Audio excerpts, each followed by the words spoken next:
ಮಾಜಿ ಶಾಸಕ ಜೆಕೆ ಕೃಷ್ಣಾರೆಡ್ಡಿ ಜನ್ಮದಿನ. ಆಧಾರ್ ಶಾಲೆ ಮಕ್ಕಳಿಗೆ 10,000 ರೂಪಾಯಿ ದೇಣಿಗೆ ನೀಡಿ ಸಾರ್ಥಕ ಆಚರಣೆ. ಜೆಡಿಎಸ್ ಯುವ ಘಟಕದ ತಾಲೂಕು ಅಧ್ಯಕ್ಷರಾದ ಚಲಪತಿ ಅವರ ನೇತೃತ್ವದಲ್ಲಿ ಚಿಂತಾಮಣಿ ಕ್ಷೇತ್ರದ ಮಾಜಿ ಶಾಸಕರಾದ ಜೆಕೆ ಕೃಷ್ಣಾರೆಡ್ಡಿ ಅವರ ಹುಟ್ಟುಹಬ್ಬವನ್ನು ಅತ್ಯಂತ ಸಾರ್ಥಕ ಹಾಗೂ ಮಾದರಿ ರೀತಿಯಲ್ಲಿ ಆಚರಿಸಲಾಯಿತು. ಚಿಂತಾಮಣಿ ನಗರದ ಪ್ರಸಿದ್ಧ ಆಧಾರ್ ವಿಶೇಷ ಮಕ್ಕಳ ಶಾಲೆಯಲ್ಲಿ ಹಮ್ಮಿಕೊಳ್ಳಲಾಗಿದ್ದ ಈ ಕಾರ್ಯಕ್ರಮದಲ್ಲಿ ಮಾಜಿ ಶಾಸಕರ ಜನ್ಮದಿನದ ಅಂಗವಾಗಿ ಶಾಲೆಯ ವಿಶೇಷ ಮಕ್ಕಳ ಒಳಿತಿಗಾಗಿ 10,000 ರೂಪಾಯಿಗಳ ನಗದು ದೇಣಿಗೆಯನ್ನು ಹಸ್ತಾಂತರಿಸಲಾಯಿತು.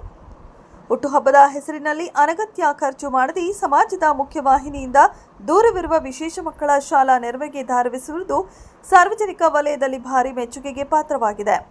ಈ ಸಂದರ್ಭದಲ್ಲಿ ಜೆಡಿಎಸ್ ಯುವ ಘಟಕದ ತಾಲೂಕು ಅಧ್ಯಕ್ಷ ಚಲಪತಿ, ಪಕ್ಷದ ಪ್ರಮುಖ ಮುಖಂಡರು, ಆಧಾರ್ ಶಾಲೆಯ ಶಿಕ್ಷಕರು ಹಾಗೂ ಸಿಬ್ಬಂದಿ ವರ್ಗದವರು ಉಪಸ್ಥಿತರಿದ್ದರು.